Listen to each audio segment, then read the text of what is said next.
The Australian remake of The Office is here. You know, that thing that everyone was asking for. No one was asking for this. Like, no one. Like, if you were to come to me and propose an idea for the Australian remake of The Office, I would have been like, oh, no. Usually when Australia tries to remake something that's already been done in the US or the UK, we usually don't do it as well in Australia. A great example is the Grimace Shake. America took that trend and made it like museum worthy of trends. And Australia recently just got the Grimace Shake and we were like, yeah, we'll give it a go, I guess. Trying the Grimace Shake that's now in Australia. So we're going to be watching every episode of The Office Australia. Well, I'm going to be watching every episode and showing you the best and worst parts of it. And you'll see how comparable it is, especially to the Office US version. Like, a lot of the characters are pretty much based identically off the Office US characters, and you'll see that straight away. Okay, let's get into it. Straight away, we are introduced to Hannah, who's supposed to be the boss. She's the Ricky Gervais or the Steve Carell in the US version. Honestly, this character Hannah has the hardest job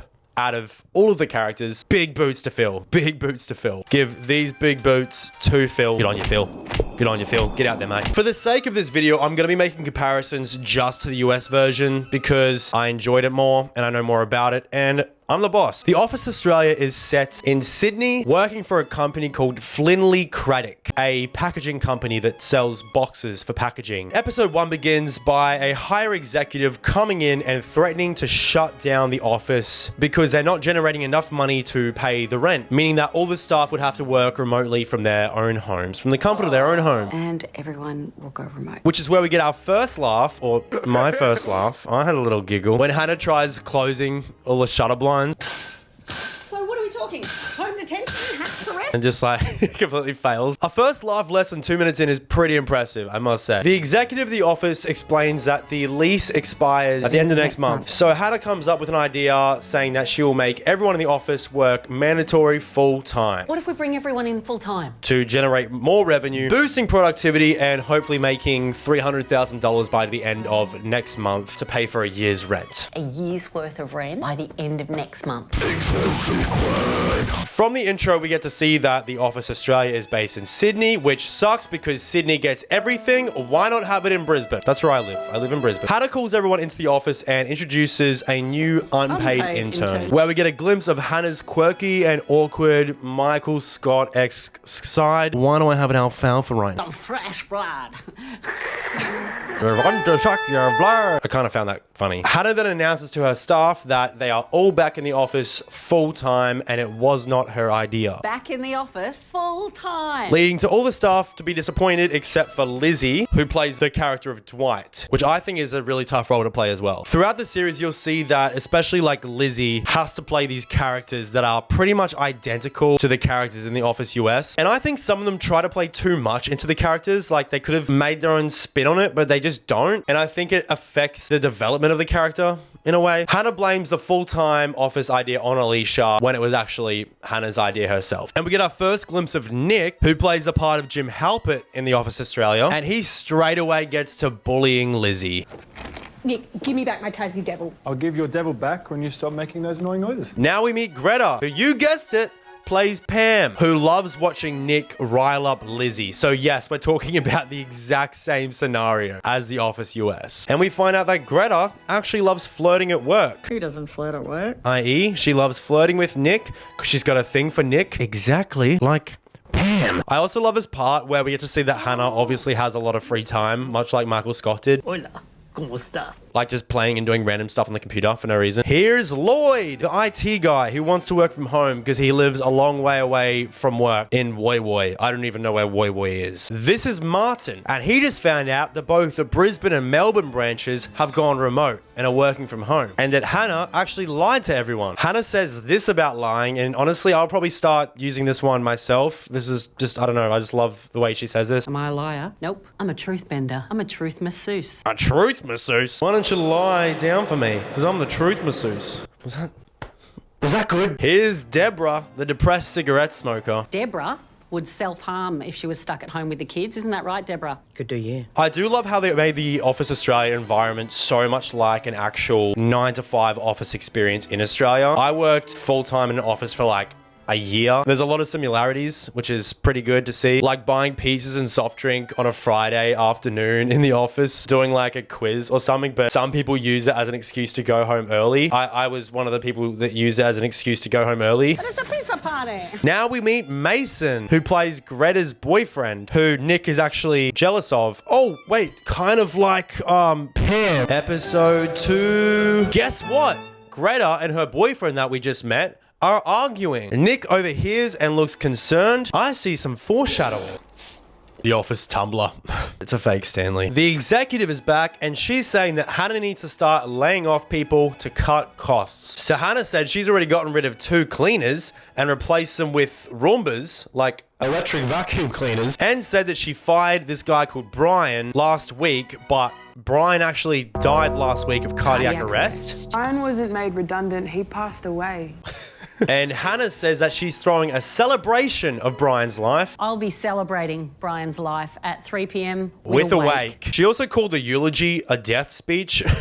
Because I've got to focus on my death speech. Eulogy. Which is just funny. We then get to see my favorite part of the series so far, where the office is like preparing for Brian's wake, and they kind of just grab whatever they can, decorations to decorate the office. And there's like Halloween decorations, pride flags, and Hannah is preparing a speech, and she gets up Martin Luther King's speech on YouTube. I have a team. I had a team. I think it's more the subtle things in this show that make this show funny. Not so much the actual performances of the actors, except Hannah. I think Hannah's character is really funny so far. Hannah introduces the local delivery guys from Lopez El Lopez, a restaurant that apparently Brian was absolutely obsessed with and ordered every single day. He just loved Mexican food, didn't he? Which is funny because in Australia we have this restaurant called Guzman y Gomez, and it's like the biggest Mexican restaurant chain in Australia. So obviously they're making a direct reference to that. The Lopez El Lopez employees come in and they don't even know who Brian is. I don't really... Yeah, we didn't really know. Yeah. But they're told to stick around and do a speech for him. And hey, it's my friend Nathan. Hey, Nathan. He also does TikTok. He's really good at dancing on that. And then we get this part, which I think I've laughed the hardest at so far at any point in the series, where the Lopez brothers, so that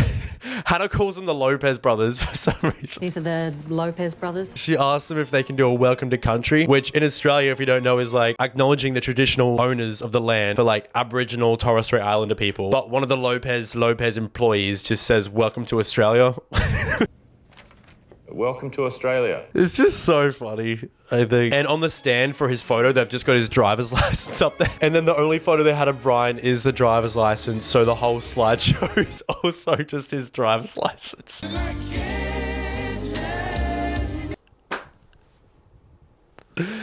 This by far, I think, is the best scene in the whole series, I think. Genuinely, it is so funny. Episode 3.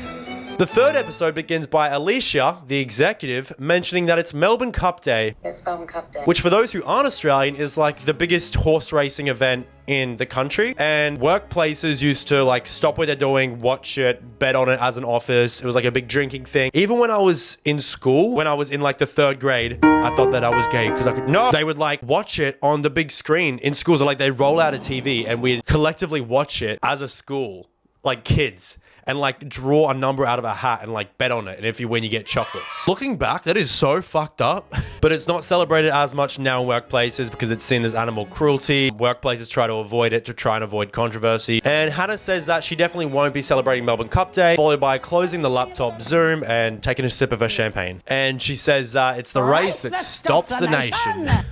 Lloyd is dressed as Snow from the Hunger Games for some reason, and Hannah's guy friend from Brisbane is up in the office in Sydney today to watch the Melbourne Cup with her. One of the things of the Melbourne Cup Day is that the females mostly will wear these fantasizer hats. It's these big fancy hats. So they're actually called fascinators, not fantasizers. You're a fantasizer. In the office, they're having a fashions on the field day where the best dress gets tickets to a moonlit cruise. This is Tina, who I haven't introduced yet, but she's in the office and she has this really cool fantasizer hat where it's a bird and it actually moves its wings. And we get to see that Hannah is already drunk and is jealous of the hat. Hannah's crush, Danny, the guy from Brisbane, ended up winning fashions on the field, along with Tina, the girl with the fancy hat. And turns out a horse died during the race, but Hannah's horse won, so she's like really happy. I've never won anything. Episode 4. Episode 4 starts with Deborah realizing that Hannah registered the company as a religion. Have you registered us as a religion? Yes. Deborah knows this because she's the person in charge of the tax department in the office, so no wonder she's a depressed cigarette smoker. And she says that someone from the Australian tax office is coming in today to audit the office. Hannah then hosts a office meeting to mention that the office is now actually a religion because Hannah is the leader and her staff are her followers. My people. And Tina mentions that she already has a religion, which is Buddhism. I'm Buddhist. To which Hannah then says, "Oh, namaste." namaste. We then find out that Lloyd is actually sleeping in the storage room because Nick and Greta go to clear out the storage room because they're turning the storage room into a prayer room. Pretty much, Deborah, the tax person, explained to the Australian tax office that everything in the situation is all good, told Hannah that she needs to call up this number just to make sure everything's fine. And pretty much this number just calls a line that plays hold music non-stop forever. Some tech nerd legend created a line that only leads to hold music. I'd say this episode is probably the worst so far. I was actually bored watching the entire episode and it was genuinely difficult to get through. That sounds harsh, but I really mean that. And I hope it's just not a constant downwards slope from here because this was like a 1 out of 10 episode. Episode 5. The office is having a pajama day. And they're asking for donations, but nobody except for Hannah and Lizzie know that the donations are actually just going towards the $300,000 you have to pay off by next month. We are using the donations to hit our financial targets so that we can keep the office open. Lloyd's wearing pajama pants with no undies on, so his bell end is hanging out. So throughout the whole episode, his crotch area is just pixelated every time they pan to Lloyd. Yo, we can see the whole barbecue, mate. Yeah. Again, with the subtle things, like it's the subtle things that make this show so funny. One of my favorite parts of the show so far, again, is when Hannah is talking about feeling secure in how her staff like think about her, and then she does this to like, impress them straight away after saying that. And we'll just wait. Now they're in a workplace seminar where they're paired up with each other and are tasked to ask each other personal questions that they can deny answering to establish like personal space, like boundaries with each other. And genuinely, Hannah has some of the funniest one-liners, like this one. Are you part of the Mile High Club? Am I part of the Mile High Club? I don't know. Have to ask the staff at Lufthansa Air. Lloyd's got his pants stapled together now, which could be symbolizing that maybe Lloyd's life is starting to slowly come back together, but I really don't think so. And that's it for episode 5. Once again, not much substance with this episode, but way funnier than the last episode, way funnier than episode 4. Episode 4 is dead to me. That was such a bad episode. Episode 6. This episode starts with Alicia, the executive, asking Hannah to apply for Western Sydney Businesswoman of the Year. And Hannah has hired a receptionist with Down syndrome. I need you to sign in, please. And promoted Lizzie, I'm promoting you. as Hannah says in her own words, that her mantra has always been Promoting women into positions of power. and that her back hurts from carrying all my sisters. Ow. Pulled a muscle in my feminism. Again, with the one-liners, Hannah, with the fucking one-liners. And Lizzie has been tasked with making a video for Hannah that highlights the diversity within the office. And a passionate commitment to diversity. Which pretty much means that Hannah has selected people to be in her video that are all the diversity hires. Now we get to Hannah's video for her application for Businesswoman of the Year, Managing director, and I'm a woman. where she pretty much just uses Dylan, the Down syndrome receptionist, for views. And my favorite part of the video is where Stevie from construction walks in out of the elevator and Hannah says, I hope you don't mind that we borrowed your flag. That's not my flag. Well, not yours, but your community's. That's a lesbian flag. It is. Thank you. and we get her saying, I thought he was a lesbian. I thought he was a lesbian. Said you're a lesbian, girl, me too. Dylan then says to Hannah if she wants to use him for the video, she has to pay him $1,000 because he's caught on that she's only using him as a diversity hire for the video. So Hannah starts threatening him in the office. We then find out that Alicia, the executive, meant that Hannah should do a testimonial for Greta as Western Sydney Businesswoman of the Year. So I'm starting to notice that the more we get into the series started off kind of strong and funny, but I think as we get along, it's just starting to lack a little bit of substance, if I'm going to be honest with you. Episode 7.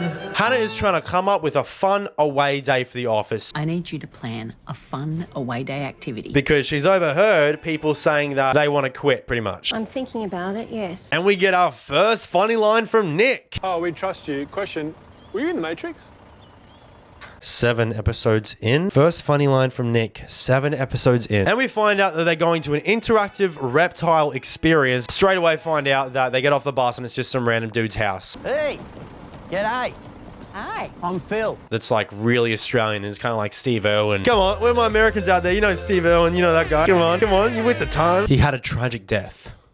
And we get one of my other favorite one-liners from the series where Hannah puts a snake on her neck and says, Oh, yeah.